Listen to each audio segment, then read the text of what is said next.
Bien, bienvenidos. Bueno, en el cuadernillo, lo que tengan sus cuadernillos, tienen la clase número 3 y es importante concluir en lo que ya venimos aprendiendo, ¿sí? Orar no es fácil y orar de la manera que nosotros habíamos acostumbrado a hacerlo tenía ciertos peligros de frustración en nosotros mismos porque como queremos orar no sabemos y entonces es cuando nos frustramos. Pero la asistencia del Espíritu Santo en nosotros que nos ayuda es lo que nos favorece. Y eso es muy importante poder ver que la oración está direccionada por el Espíritu, pero siempre a través de la palabra. Jesús dijo, a ustedes les conviene que yo me vaya, porque si yo no me voy, no vendría el Espíritu, y cuando Él venga, Él los guiará toda palabra. O sea, no dice que nos va a inspirar a nosotros con palabras creativas nuestras. No, Él nos va a guiar a la palabra, a su palabra. Y entonces ahí podemos ver que cuando Jesús decía en Juan 15:7, si mis palabras permanecen en vosotros, pidan todo lo que quiera y será hecho. Y esto es muy importante porque es el principio, que de la abundancia del corazón va a hablar la boca. Así que la oración y la palabra está totalmente relacionada. Nunca voy a poder orar la Biblia si yo no voy a leer la Biblia y a hacer mi devocional y a tener una relación bíblica. Entonces esto es como que una cosa demanda de otra. Y Dios nos ha dado estos medios de gracia. Tenemos la Biblia, que es su palabra, impresa para que nosotros podamos leerla todos los días. Y para que usted y yo tengamos la Biblia en nuestras manos, ha habido mucha gente que murió. Muchas persecuciones, muchas amenazas, familias enteras destruidas, gente muriendo como mártires. Y todo esto para que nosotros tengamos este gran privilegio. Tenemos su palabra escrita y también nosotros podemos usar de ellas para elementos de nuestro vocabulario en la oración. Entonces, si orar es difícil, reconocemos que sí, pero la Biblia se presenta o se transforma en nuestra guía o modelo de cómo debemos orar. La clase anterior hablábamos de que nosotros debemos aprender a orar la palabra de Dios. ¿Por qué? Porque la palabra de Dios que dice Pablo en Timoteo, toda la escritura es inspirada por Dios y es útil. O sea, todo, no desechamos nada. Cuando yo uso la palabra inspirada por Dios y la transformo en mi lenguaje para orar a Dios, yo estoy usando palabra inspirada. O sea, hablo lo que Dios habló. Yo hablo lo que Dios habló y Dios responde lo que Él habla. Entonces encontramos que ahí tiene sentido la oración. Ahí comienza a haber otra expresión de nuestra oración. Para no caer simplemente en las frases ya repetidas, ya memorizadas, o repeticiones, o listas de pedido como la lista del supermercado. Entonces, lo que hoy vamos a hacer, ya empezar a entrar a ver lo que es más práctico de cómo leer la Biblia, no orar, cómo leer la Biblia, para que se transforme la materia prima de nuestra oración. Y eso es importante hacerlo. Entonces, debemos aclarar que no es lo mismo leer para estudiar. Yo puedo leer para estudiar la Biblia. No es lo mismo leer para estudiar, no es lo mismo leer para meditar y no es lo mismo leer para orar. Aunque todas estas dimensiones tienen claramente una asociación y están interconectadas, pero cada una de esas expresiones tiene una lógica razonable, interna, la cual deberíamos aplicarla. Como para dar un ejemplo, yo si quiero cocinar en la cocina puedo tener distintos tipos de cuchillos, ¿sí? El tramontina serruchito, que eso ya es más para el plato, o otros tipos de cuchillos ya más grandes para cortar huesos o cuantas cosas más. O sea, no tiene lógica que yo use el cuchillo de carnicero para cortar un pedazo de carne en el plato, ¿no? O sea, son cuchillos, pero cada uno tiene una lógica en la aplicación y en el uso. Lo mismo pasa con cualquier herramienta. Entonces nosotros vamos a entender que la importancia de leer la Biblia es fundamental para aplicarla, no solamente para el estudio, para la meditación, sino para la oración. Cómo transformar lo que yo leo en una herramienta de bendición en mi oración. Yo quiero expresar. Por ejemplo, vamos rápidamente al Salmo 66. Salmo 66. Dice, aclamad a Dios con alegría toda la tierra. Cantad la gloria de su nombre. Poned gloria en su alabanza. Decid a Dios, cuán asombrosas son tus obras, por la grandeza de tu poder se someterán a ti tus enemigos. Toda la tierra te adorará y cantará a ti, cantarán a tu nombre. Vamos a parar allí. Ya el subtítulo dice que este tipo de salmo es ¿qué cosa? Una plegaria de angustia. ¿Qué dice? Alabanza. O sea, ya el subtítulo, aunque no es inspirado el subtítulo, pero nos ayuda a entender de que tenemos nosotros una dirección emocional sobre ese salmo. Es un cántico de alabanza por los poderosos hechos de Dios. Entonces, si nosotros encontramos que hay acá un énfasis emocional, entiendo yo que si quiero alabar a Dios y proclamar a Dios por su grandeza, yo puedo entender lo que dice la Biblia. Ahora, aplicando para el estudio bíblico, yo voy a leer para estudiar. Yo estoy aprendiendo que Dios es ¿qué cosa? Lean el versículo conmigo. Dice, aclamad a Dios toda la tierra, con alegría, toda la tierra. Cantad la gloria de su nombre y poned gloria en su alabanza. ¿Qué le dice esos dos primeros versículos? ¿Que Dios es qué? ¿Qué interpreta usted de ese versículo? Vale equivocarse, metan la pata, vamos. ¿Qué dice para usted esos dos primeros versículos? ¿Que Dios es qué? No lo dice implícitamente, ¿sí? ¿Qué lo dice? ¿Dios es qué? Que Dios es poderoso, ¿qué más? Soberano, ¿qué más? ¿Que es digno de qué? Digno de gloria, digno de alabanza. Entonces, ¿qué empezamos a resaltar? Motivos para alabar a Dios. Yo estoy haciendo un estudio, leyendo para estudiar. Versículo 3. Decid a Dios. Acá hay una dirección imperativa. Digan esto a Dios. ¿Qué hay que decir a Dios? Cuán asombrosas son tus obras. Por la grandeza de tu poder se someterán a ti tus enemigos. Ok. ¿Qué le sugiere ese versículo? Estamos haciendo lectura de estudio. No vamos a hablar de oración todavía. ¿Qué le sugiere estos versículos? Que Dios es ¿qué? Poderoso. ¿Qué más? Que Él tiene toda autoridad. Creador. ¿Qué pasa con sus enemigos?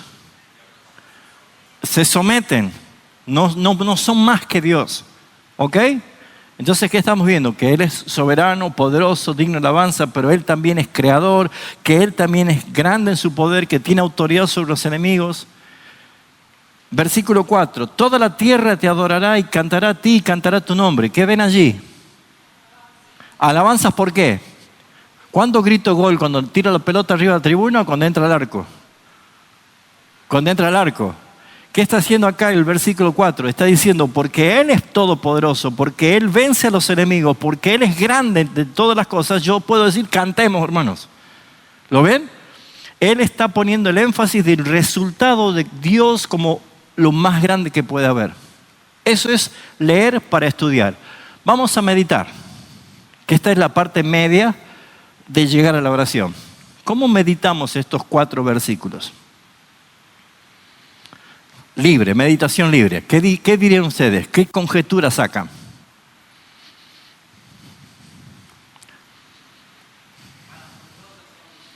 No, ahí estás recitando. Vos decime, ¿qué entendés vos? ¿Cuál es tu conclusión de lo que acabas de leer? Para mí es, ¿qué cosa? Ahí va.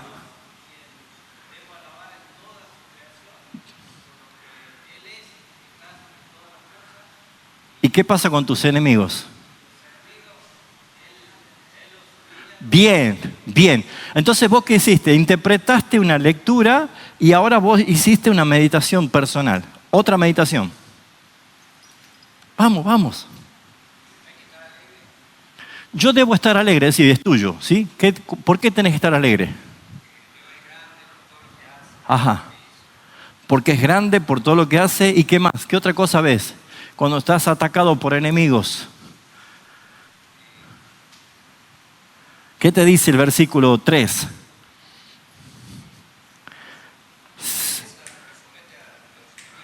Bien, bien, bien. Ok. ¿Qué otra cosa? A ver, Ricardo, ¿alguna meditación que te deje esos versículos?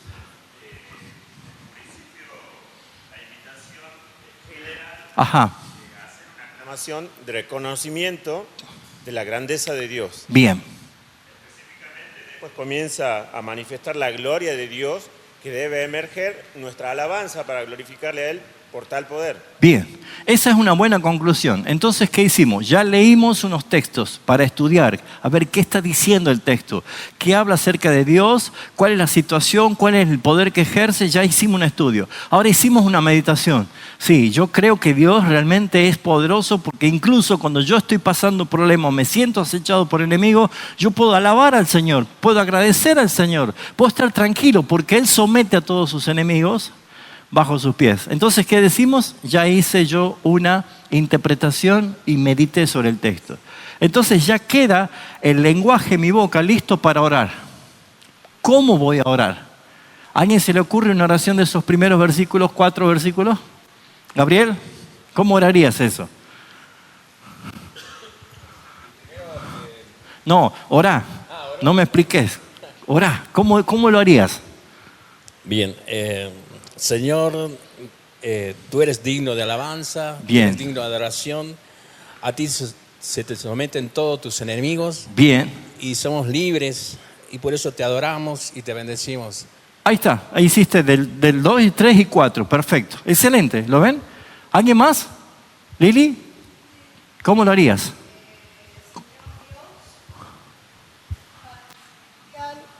Estoy ante tu presencia con alegría, Ajá, gozo bien, por tu soberanía. Glorifico tu nombre sobre todo nombre. ajá, Tus obras son maravillosas. ajá, Me asombro cada día de tu grandeza, tu poder. Tus enemigos los tienen bajo tus pies. bien, Toda la tierra te adora y a ti cantaré por siempre. perfecto, bien, perfecto. O sea, ¿lo ven ustedes? O sea, lo que nosotros hicimos es tomar un texto, hicimos lectura para estudiar. ¿De qué se trata? ¿Qué está diciendo? ¿Qué está exponiendo el texto? Lectura para meditar, sacar mis conclusiones. ¿Qué me dejó el texto a mí? Me asombra el poder de Dios, mi Dios, me asombra su autoridad sobre los enemigos. Entonces, no puedo estar en aflicción, no puedo estar en dolor, no puedo estar en depresión, sino que yo me dice, cantaré con alegría. ¿Por qué? Porque estoy descansando en el Dios tan poderoso que es mi Dios. ¿Se entiende? Entonces, cuando ahora voy a orar, ya tomo mi problema, tus angustias, tus problemas, tus depresiones, tu dolor, que son influencias que te pueden estar golpeando, y decir, yo voy a cantar a mi Señor porque Él tiene autoridad. Así que yo me uno a lo que dicen, cantaremos al Señor. Yo también te canto a ti, Señor. ¿Se dan cuenta? Tomamos la palabra y la expresamos como nuestra. Entonces, ¿qué dice la frase en azul allí? ¿Lo leamos? La palabra de Dios nos da el contenido, el tono, la realidad y prioridades del corazón que ora. ¿Lo leemos de nuevo? Vamos. La palabra de Dios nos da el contenido, el tono, la realidad y prioridades del corazón que ora. Entonces, cuando yo oro la palabra, se alinean mis emociones, mis peticiones y todas mis circunstancias a la palabra de Dios. O sea, no lo largo al tren fuera de la vía, porque va a ser un desastre. Lo pongo en el carril y entonces va bien seguro. Es lo que hace la palabra del Señor. Porque si no aprendemos a recibir la Escritura así, seguiremos nosotros tratando de orar desde un vacío interior, desde una subjetividad fluctuante de acuerdo a mis emociones, y la Escritura nos desplaza directamente hacia Dios para que hablemos con Él con su lenguaje. Amén. Es importante esto. Entonces, ¿cuál es la clave? Es leer la Biblia en clave devocional, como si fuera que voy a hacer mi devocional. En otras palabras, buscando la voz de Dios. Yo debo buscar la voz de Dios. No es un monólogo la oración, sino es un diálogo. Porque cada vez que nosotros vemos la Escritura, cobra mucha fuerza, mucho sentido, porque Dios nos habla por su palabra. ¿Sí? Algunos están buscando escuchar la voz audible de Dios, y Dios ya ha hablado en otras veces así, y hasta ha hablado por medio de profetas. Pero Hebreos dice que ahora nos ha hablado el Padre por el Hijo. Y el Hijo es el verbo, el Hijo es la palabra. Su palabra es lo que usted tiene escrito allí, es Cristo en expresión viva del Padre. Entonces, cuando yo leo la palabra, yo estoy oyendo su voz, yo estoy entendiendo su voluntad. Entonces, de esta manera, logramos que no solo se afirma nuestros conceptos, sino que también nos interpela ante la palabra del Señor. ¿Por qué? Porque es donde tenemos que cambiar. Sí, Gabriel.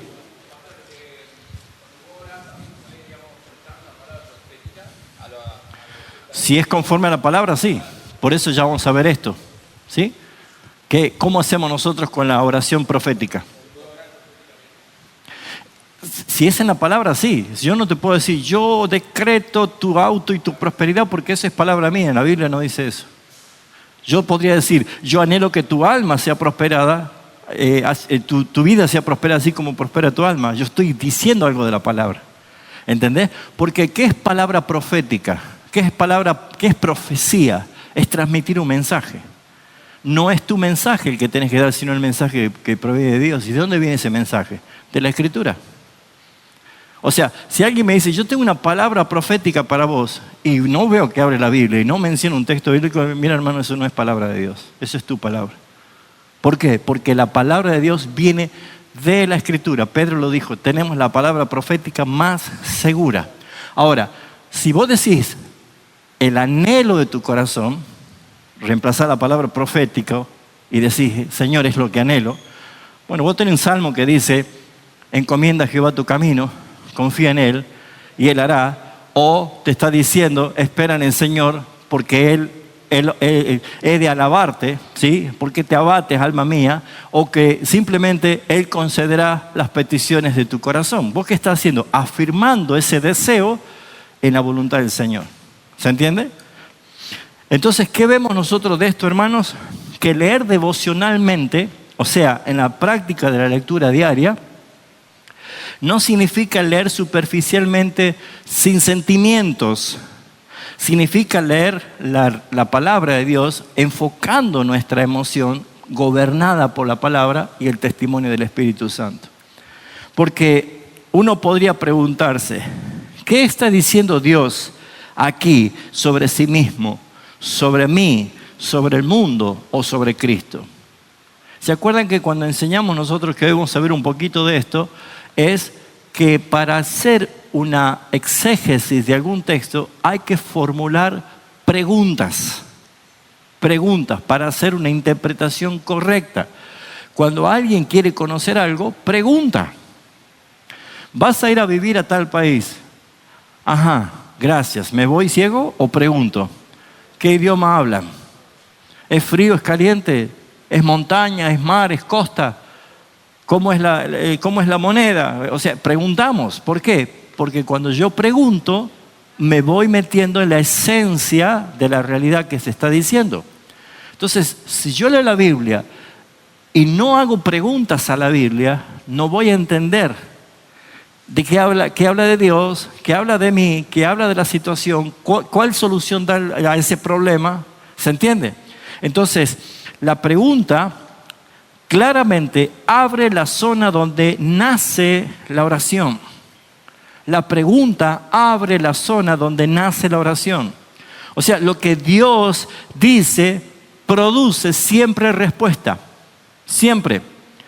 Ya sea adoración, ya sea confesión, ya sea agradecimiento, lamento, petición, acción de gracias, intercesión, consagración, cualquier tipo de expresión de nuestra emoción va a ser la respuesta de la interpretación de qué está diciendo Dios. ¿Sí o no? Ayer creo que fue, no, el lunes en la clase de Zoom, una hermana decía, me vi en una situación con uno de mis hijos y la situación me hizo acordar al texto del Salmo 139, que mi embrión vieron tus ojos. O sea, estaba ella recordando la palabra que decía, se gestó en el vientre de su madre. Entonces oré, Señor, tú la gestaste, tú la formaste, tú la conoces más que yo. Empezó a orar así. Y dice, sentí la paz de haber orado por primera vez con el testimonio de la palabra. O sea, lo que hace es acomodarnos a que no sean emociones sueltas, sino que sean direccionadas con la palabra del Señor. Entonces, es importante reconocer que hay 3 movimientos claves básicos para leer la Biblia y direccionarla a que sea nuestra forma de orar. Así que acá hay algo simple. Primero preguntar, ¿qué dice el texto? ¿Qué dice el texto? Vamos a leer el Salmo. Insisto con el Salmo porque es más fácil trabajarlo, pero tiene el mismo fundamento, ¿sí? La misma forma para cualquier parte de la Biblia. Vamos al Salmo 46, ¿sí? Que creo que lo usamos la clase pasada. Dice, Dios es nuestro amparo y fortaleza, nuestro pronto auxilio en las tribulaciones. Por tanto, no temeremos, aunque la tierra sea removida y se traspasen los montes al corazón del mar, y aunque bramen y se turben las aguas y tiemblen los montes a causa de su braveza. Leamos hasta acá nomás. ¿Qué le sugiere el texto? ¿Qué está diciendo el texto? Interpretemos. Protección. Haga un argumento, armen una idea, no digan solamente una palabra, armen una idea para que vamos nutriendo la voz. Protección, ¿y qué más? No, está diciendo palabra, armame una idea. Piensen. Dios es nuestro guardador.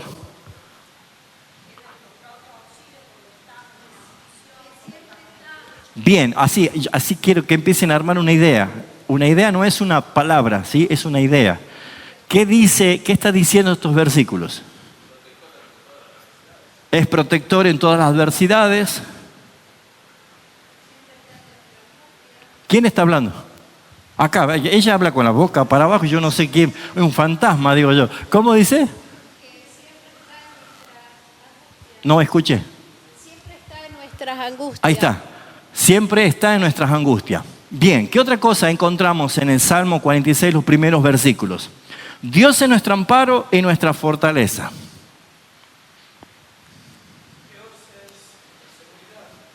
Ajá. Ahí podría ser preguntas, ¿no? ¿Dios es mi seguridad? Porque ¿cómo respondo yo en las tribulaciones? ¿Acudo a Él? ¿O voy a buscar quién me salve si quien puede? ¿Se entiende? Yo debo interpretar de acuerdo a lo que dice la palabra para poder entrar en el énfasis de la oración que voy a dar. Dios es nuestro amparo y Dios es nuestra fortaleza, nuestro pronto auxilio en las tribulaciones. Hay una palabra clave, pronto auxilio. ¿Qué quiere decir que es pronto auxilio? El primero que me socorre es Dios. Pregunta, ¿en tu tribulación el primero que buscas es a Dios? No. ¿Por qué? Porque si Él es el primero que me socorre, ¿por qué yo voy a buscar primero otras alternativas y después digo, ay Señor? ¿Se entiende? Entonces, ¿cuál es el problema? ¿Dios o yo? Acá el salmista está expresando justamente una convicción que en nosotros se tiene que transformar en ese argumento de convicción. Porque ¿se acuerda que vamos a orar en confesión de pecados, en petición, en agradecimiento? Yo puedo usar argumentos de esa palabra para distintos tipos de situaciones. Si yo estoy en pecado y arrepentido, yo puedo decir, Señor, tú siempre has sido amparo y fortaleza para mí, mi primero en auxiliarme, pero perdóname, Señor, porque yo soy el último que te busco. Confesión. Alabanza. Te alabo, Señor, porque a pesar de que yo siempre busco otra alternativa, siempre eres tú el primero que se transforma en una fortaleza y un pronto auxilio. Ya hice alabanza. Petición. Señor, te ruego que no me dejes, que me ayudes. Que me ayudes en este momento que estoy pasando Ajá. de tribulación. Ajá. ¿Y qué más? Y que no permitas que yo... Bien. Y que no permitas que yo busque a otro. ¿Por qué? Porque yo soy siempre, por naturaleza, propenso ¿a qué? A no buscar a Dios. Nosotros buscamos a Dios no por nuestra voluntad, sino porque el Espíritu en nosotros nos guía el Padre. Pero si fuera por nosotros no buscamos a Dios, porque eso no ha cambiado. Nadie busca a Dios. ¿Por qué busco a Dios? Porque el Espíritu en mí provoca el querer como el hacer. Entonces, ya hice oración de agradecimiento, hice oración de confesión, hice oración de alabanza. ¿Qué otra oración puede haber? Ya de petición hicimos, de petición ya hicimos, ¿sí? Bueno, ¿me estoy haciendo entender cómo estamos aplicando? ¿Qué dice el texto? Aquí buscamos sentido y contenido. ¿Quién habla? ¿Qué sucede? ¿Qué promete? ¿Qué ordena? ¿Qué revela? ¿Qué dimensión hermenéutica tenemos en esto? Esa es la dimensión. O sea, los primeros versículos de este salmo, ¿qué nos está diciendo? Que cuando yo tenga momentos de tribulación, de aflicción, ¿qué debo hacer? Acudir a Él, mi pronto auxilio en la tribulación. Y hay partes que el salmista dice, versículo 2, lea qué dice, por tanto, no temeremos. ¿Dónde está la afirmación? Yo no voy a temer, no debo temer, no me permitas, Señor, temer. Gracias, Señor, porque aunque temo, tú sigues siendo fiel. ¿Lo ven cómo se aplica en cada parte de mi oración? No temeremos. Y añade, aunque haya un terremoto, aunque haya un tsunami, Señor, no temeremos. Eso es lo que está diciendo David, el salmista de los hijos de Coré. Número 2, ya hicimos la pregunta, ¿qué dice el texto? Ahora, ¿qué implica para mi vida real? Ahí empezamos a aplicar el texto. Bueno, tal vez no estás en un terremoto, no estás en un tsunami ahora, ¿no es cierto? Pero hay un terremoto y un tsunami acá adentro. Y se te sacude todo a cada rato. ¿Sí? ¿Le está pasando alguno de eso? ¿Sí? Así que aquí pasamos del sentido a la aplicación. De lo que me dice el texto a lo que yo empiezo a decir, upa, esto está hablando de mí. Esto me está pasando a mí. Así que, ¿cómo afecta mi experiencia ese texto? ¿Cómo afecta mis pecados? Mis temores, mis alegrías, aún a la iglesia donde congrego, en mi ciudad, en el mundo. Esa es una dimensión existencial la que empieza a ver en este tipo de preguntas. Entonces yo ya hice un exégesis viendo qué dice el texto. Ahora empiezo a ver cómo me afecta a mí, en mi experiencia, en qué situación estoy viviendo esto. Entonces yo empiezo a decir, Señor, yo también empiezo a ver esto. Se tiemblan los montes, braman el mar, se mueven montañas y se van al medio del océano. Eso sí que sería una calamidad, no sé si usted estaría tranquilo, ¿no? Eso es, imagínense, tenemos un pequeño temblor y la gente sale en calzoncillo a la calle, ¿no? ¿Sí o no? Dios mío. Ahora, ¿qué pasa acá adentro? Y esta relación nos está dando a nosotros argumentos para orar. Porque entonces, vamos al punto 3, ¿qué respuesta pide Dios? Aquí el texto deja de ser un monólogo para que se vuelva un diálogo. La iniciación de un diálogo es, ¿se acuerda cuando Dios llamó a Samuel? En 1 Samuel capítulo 3, 9 y 10. ¿Qué le dijo el sacerdote a Samuel que le diga la próxima vez que escuche el llamado? Habla Habla, Jehová, porque tu siervo oye. Cada vez que yo voy a leer la Biblia, no vaya corriendo a la almanaque que a ver, me toca ahí Filipenses 4:13. Leo Filipenses 4:13 y digo amén, cierro la Biblia y me voy. No haga eso. Es más, antes de abrir la Biblia, haga esa oración. Inicie la conversación. Háblame, Señor, porque estoy dispuesto a oírte. Háblame, Señor, porque estoy dispuesto a oírte. Y cuando abra la Biblia y empieces a leer, va a empezar a leer una historia que no es tuya. Ha pasado miles de años, no es tuya.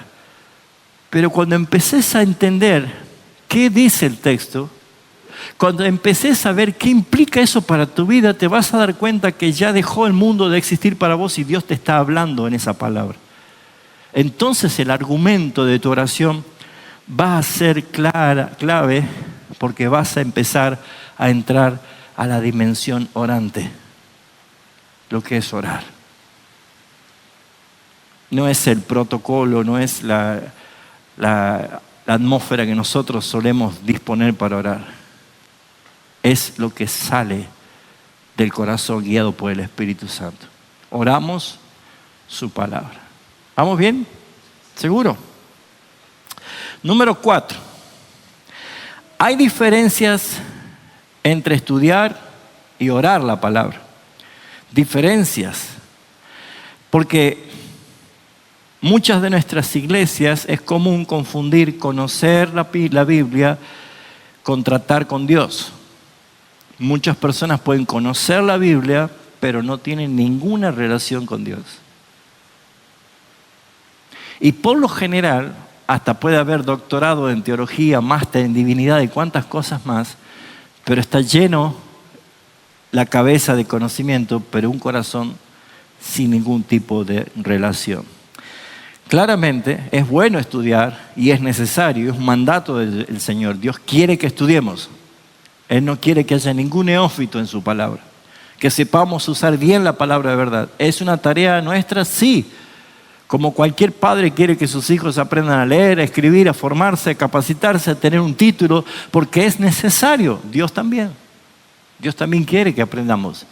Y sobre todas las cosas, como dijo Jesús en Juan 17:3, que la vida eterna consiste en conocer al Padre y conocer al Hijo. O sea, tú una eternidad conociéndole, porque no es finito, es infinito Dios.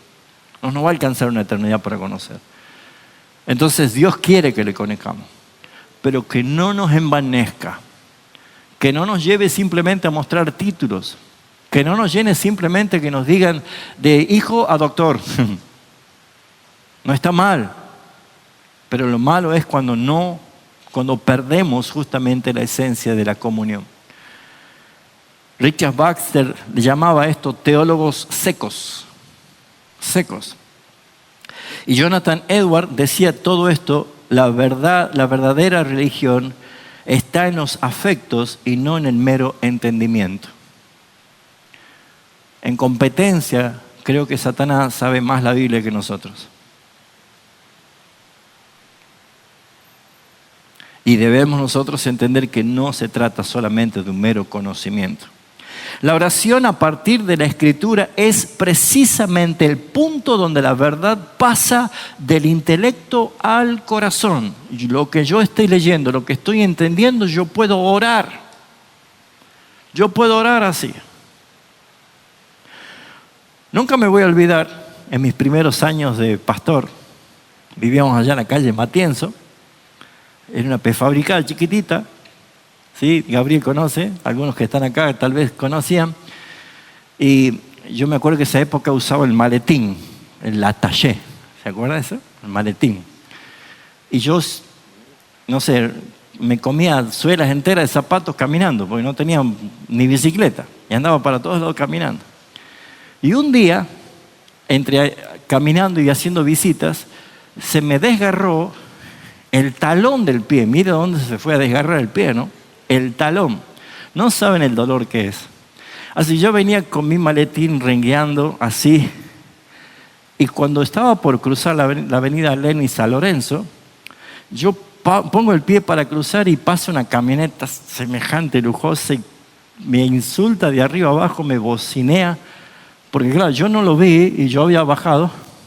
Y cuando me hago para atrás y veo, eran esos muchachos llenos de cadenas y todo, ¿viste? Pero no voy a describir, pero ya me entiende, ¿no? No era una persona de alta alcurnia.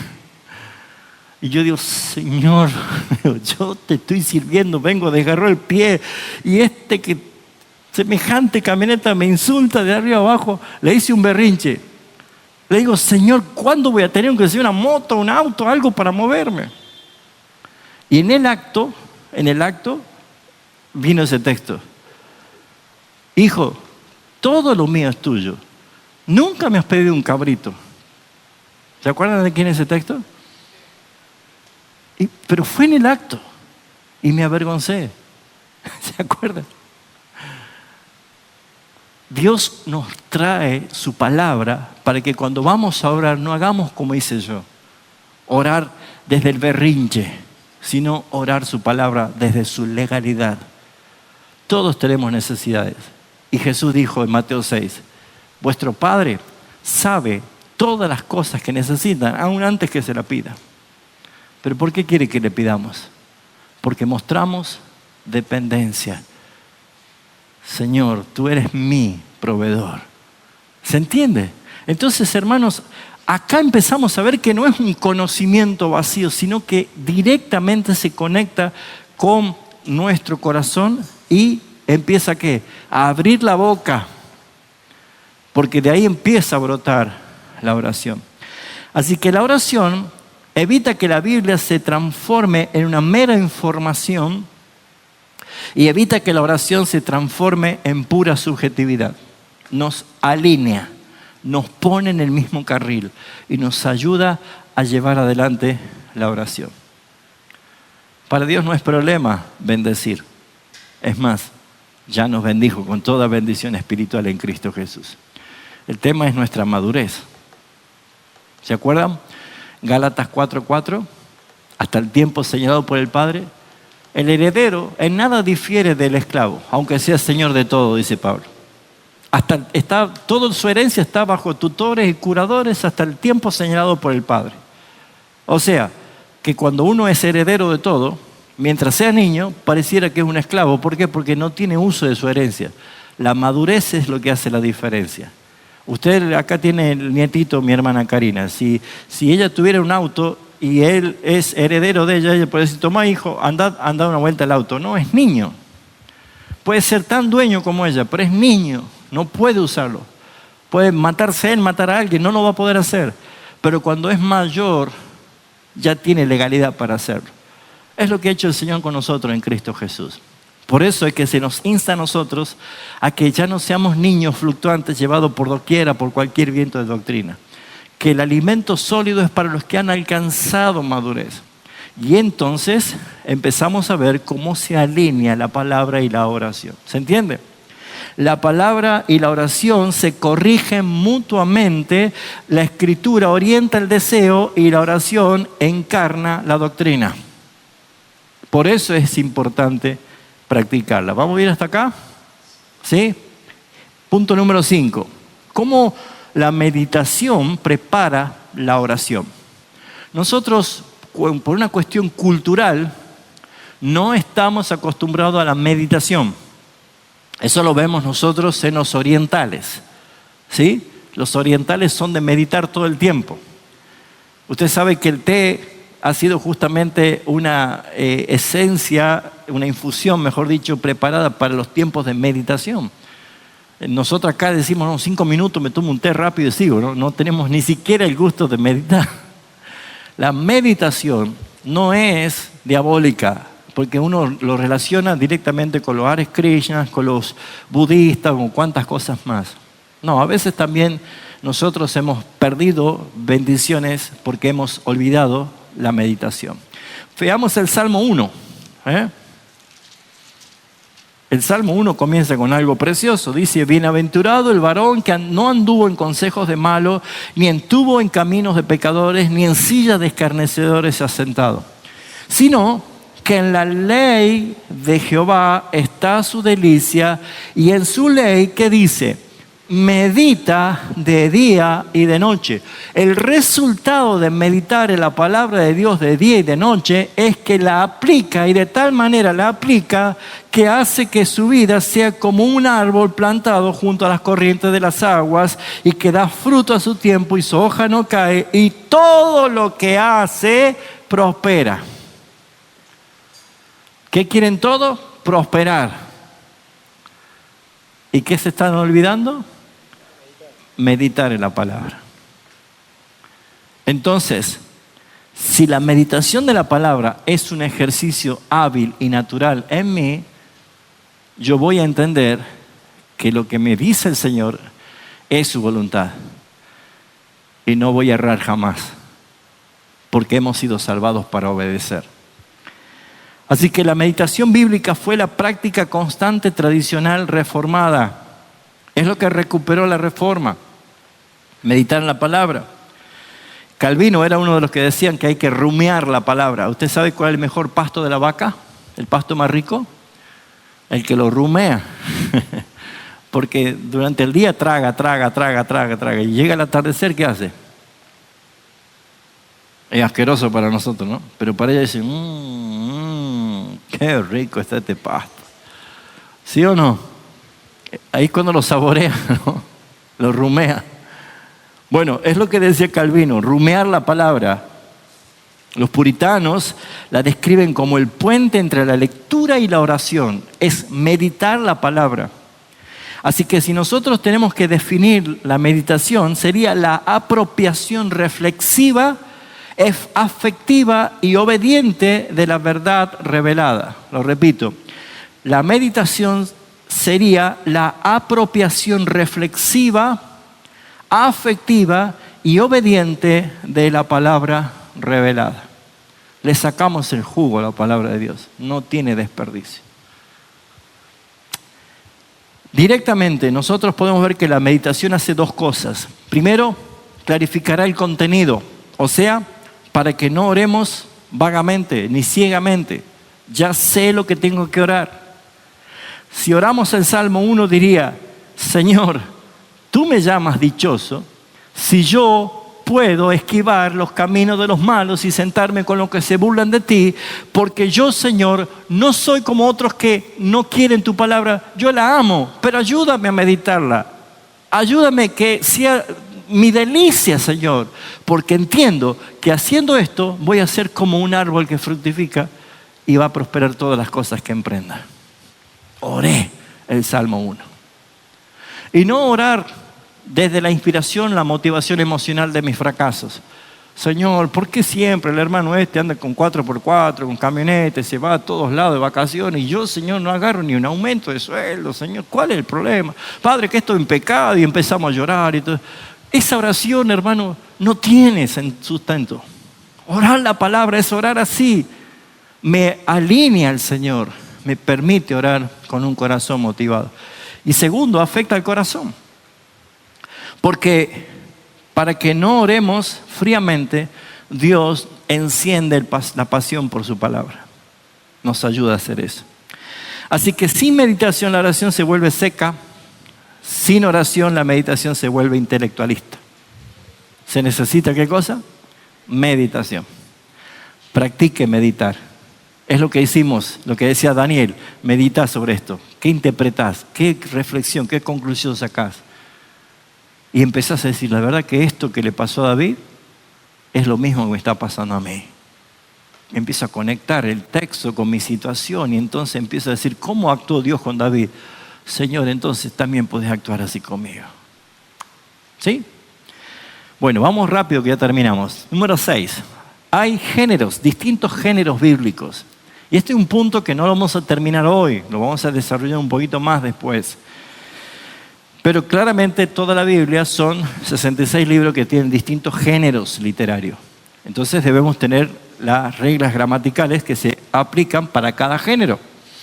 Porque la Biblia no es plana, no es lineal, sino que tiene expresiones claras, distintos géneros, entonces debemos saber cómo orar los distintos géneros. Por ejemplo, los relatos históricos, o sea, las narrativas bíblicas del Antiguo Testamento. ¿Cómo orar? pues nos invita a nosotros a ver a Dios obrando en el mundo y a pedirle que actúe hoy en esa misma situación. Si hay algo que a mí me encanta de la palabra es que dice que Dios es el mismo ayer, hoy y siempre. Bendito sea el Señor. Entonces es el mismo que abrió el mar. Ese es mi Dios. Entonces, ¿cómo no va a solucionar un problema que me pasa a mí? ¿Se entiende? Cuando yo leo las narrativas, yo estoy empezando a ver que, Señor, tú hiciste esto con ellos, pero eres tú el que hiciste. No fue Daniel, no fue José, no fue Moisés. Eres tú el que hiciste, Señor. Eres mi Dios, eres mi Padre. Tú lo puedes hacer hoy. Oramos relatos históricos. ¿Cómo orar la ley? Estamos aprendiendo acerca de los 10 mandamientos. ¿Y cómo debemos orar la ley? Porque la ley, ¿qué hace? Nos confronta. La ley nos confronta. Porque tenemos un Dios santo y que dice esto no. ¿Por qué? Porque yo soy santo. Entonces, ¿cómo oramos nosotros la ley? Que nos confronta con el carácter de Dios y produce confesión y súplicas en la obediencia. Señor, yo no peco los 10 mandamientos, yo peco 15. Porque podríamos ser brutalmente sinceros así. Porque no hay nadie que haya cumplido la ley. Pero cuando estamos siendo tentados en la codicia, en la mentira, en el robo, en hablar mal, no hace falta asesinar a alguien, pero Jesús dijo, cualquiera que trate de estúpido a su hermano es un asesino, es un homicida. Señor, yo soy así. ¿Qué me lleva a orar en arrepentimiento, en confesión? ¿Cómo oramos las profecías? Porque orar profecías despierta esperanzas escatológicas y temor reverente. Y otra vez, como decía Gabriel, no profecías fuera de la palabra. Pedro decía, tenemos la palabra profética más segura, es la Escritura, la revelada. Las profecías no son interpretaciones privadas, o sea que cuando alguien dice algo que no está en la palabra, no proviene de Dios. Y si hay algo que Dios no dejó pasar por alto, es la acusación de los falsos profetas. Él dijo, ay de aquellos que dicen y yo no dije. Y que dicen que yo les envié este sueño y yo no envié este sueño. Entonces, ¿qué es? ¿Cómo orar las profecías? ¿Cómo orar palabras proféticas? Bueno, todos nosotros sabemos que todas las profecías apuntan a uno solo. Ni a usted ni a mí. Las profecías señalan a Cristo. Y señalan lo que está pasando en desarrollo y lo que va a pasar escatológicamente al final. La inicio y la consumación del reino de Jesucristo. Entonces, ¿cómo oramos sobre esto? Pues oramos en esperanza escatológica. Señor, sabemos que estamos en tiempos finales. Las señales que tu palabra dice se están cumpliendo. Pero oramos para que la fe de tus hijos no flaquee en este momento. Estoy apuntando de profecías a una aplicación puntual. Señor, tú dijiste que cuando vengas hallarás fe en la tierra. Señor, aviva mi fe. Aviva mi vida de nuestros hermanos de la iglesia en tiempos de tribulación. ¿Lo ven? Yo estoy orando profecías. Señor, tú vienes pronto y vienes a buscar lo que nosotros hemos multiplicado para ti. Y te pido perdón, Señor, porque yo enterré tu talento y yo no fructifiqué para tu gloria. ¿Se acuerdan de las parábolas? Entonces, ¿qué estamos haciendo? Orando proféticamente la palabra del Señor. Porque modela el lenguaje efectivo para toda mi vida de oración. Los salmos están para eso. Y los libros de sabiduría sapiensales, los proverbios, por ejemplo, qué preciosos los proverbios para orar. Cada versículo tiene mucha motivación. Cuando habla de la sabiduría, cuando habla de la flojera, habla de la vagancia, habla de la inteligencia, habla de la necedad, habla de las tentaciones, habla del adulterio, habla de todo. De todo. Entonces nosotros podríamos empezar a ver que los libros de sabiduría nos enseñan a vivir y a pedir discernimiento en la vida. ¿Lo ven? ¿Y los evangelios para qué están? Los evangelios son las buenas noticias del reino de Dios. Y los evangelios apuntan solamente a uno, porque nos ponen delante de Cristo para adorarlo, para seguirlo, para aprender de Él. Así que cada vez que oremos los evangelios, vemos qué hizo Jesús, cómo nos enseña, cómo nos instruye, cómo Él glorificaba al Padre. Y eso es maravilloso. Las epístolas. ¿Quiere orar por un hermano? ¿Quiere orar por sus pastores? ¿Quiere orar por la iglesia? ¿Quiere orar por la vida espiritual, por las doctrinas? ¿Quiere orar por el avivamiento? Bueno, vayan a las epístolas. Todos los argumentos epistolares son para eso. ¿Se entiende? Y si vamos a orar Apocalipsis, ¿sí? ¿Qué vamos a pedir? ¿Qué vamos a orar? Nos abre el horizonte de la victoria final. No es para diciendo, ay Señor, que no venga Godzilla y nos coma, Señor. No es esa oración de Apocalipsis, sino que ver qué cosa. Que Apocalipsis es un libro, una carta escrita para consuelo y esperanza en la victoria final de Jesucristo. Gloria a Dios. En Apocalipsis dice que Satanás afuera, al infierno para siempre. El juicio es para todos los corruptos, pero hay gloria en la tierra nueva. Hay esperanza para todos los que tenemos fe en Jesucristo. Así que, ¿cómo orás? Señor, viene el día, viene ese día glorioso, donde nos reuniremos contigo, donde te adoraremos cara a cara, donde habrá cielo nuevo, tierra nueva. ¿Se puede imaginar eso? Allí no hay temor. No hay que andar viendo la marca de la bestia, el diablo, el anticristo. No, eso película de ficción. Exactamente. Hay algo que quiere que lo veamos nosotros, que nos da esperanza. Así que para ir cerrando, mis hermanos, leer a Cristo en el centro nos va a llevar a que nuestra oración sea cristocéntrica, Cristo en el centro. Porque la oración cristiana es trinitaria. Porque Cristo mismo nos ayuda a entender que hay un Padre, hay un Hijo que es Redentor y hay un Espíritu Santo que es guiador y nos permite orar así. Por eso, mis hermanos, nosotros vemos que esto de orar las Escrituras es favorable porque nos enseña a vivir una esperanza mucho más grande que la que nosotros la tendríamos si no oramos la Biblia. ¿Cómo oramos nosotros? A veces oramos derrotados, desde la angustia, desde el temor, desde la pérdida del horizonte. Orar la palabra del Señor. ¿Quiere que hagamos unas prácticas? Por eso me apuraba. ¿Sí? ¿Quiere que hagamos unas pequeñas prácticas? Conclusión. Leer la Biblia para orar no es una técnica espiritual, sino que es volver a la simplicidad de la fe. Dios habla, nosotros escuchamos, Dios revela, nosotros respondemos, Dios promete, nosotros pedimos. Esa es la dinámica de la oración de la palabra. Bien, tomando en cuenta qué dice el texto, qué implica esto para mi vida y qué respuesta pide Dios, vamos a juntarnos de a dos, 2 o 3 o en el mismo banco. Tomen cualquier texto, cualquier género, ¿sí? Cualquier género. Siempre lo mismo. Y puede decir, vamos a hacer una oración de arrepentimiento, una oración de alabanza, una oración de petición, una oración de confesión, lo que usted quiera con la palabra. ¿Sí? Tomamos unos cuantos minutos y luego exponemos. Ya saben que vale equivocarse, vale no estar haciendo lo correcto como tiene que ser, pero la práctica es lo que vale. ¿Sí? Así que les invito a que lo hagamos. Concluimos con un pequeño trabajo, ensayo, pero quiero que se lleven en claro de que no podemos divorciar la palabra de la oración. La oración y la palabra van juntas porque se nutren, nos ayudan a nosotros, nos enfocan y nos da el argumento inspirado de Dios para hacerlo nuestra palabra. Lo que dije desde el primer día, no está mal orar espontáneamente, pero ya entendiendo esto, siempre es bueno que nuestra oración espontánea esté guiada por el espíritu de la palabra. ¿Entiende? Para que no caigamos tal vez en algo que la emoción nos gobierna y llevemos a decir cosas que Dios no escucha porque no es conforme a su voluntad. Amén. Oramos y nos vamos. Gracias, Padre Santo, por tu palabra. Realmente es útil porque es inspirada por ti. Nos enseña, nos corrige, nos ayuda, nos convence. Y podemos también entender que todas las cosas están desnudas ante tu mirada. Por eso es que es tan viva que penetra hasta lo más profundo.